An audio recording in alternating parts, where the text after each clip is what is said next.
You ask Tiger to calculate. This deals with linear inequalities with one unknown. The final result is x equal or greater than -3. Let's solve it step by step. Group all constants on the right side of the inequality. Add 5 to both sides.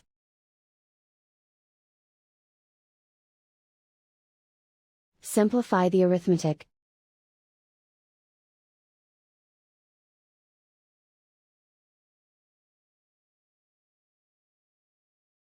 Isolate the x. Divide both sides by 9.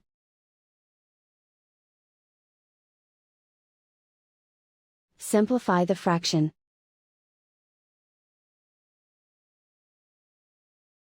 Find the greatest common factor of the numerator and denominator.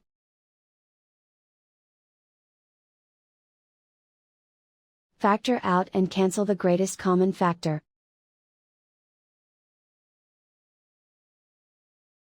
Plot the solution on a coordinate grid.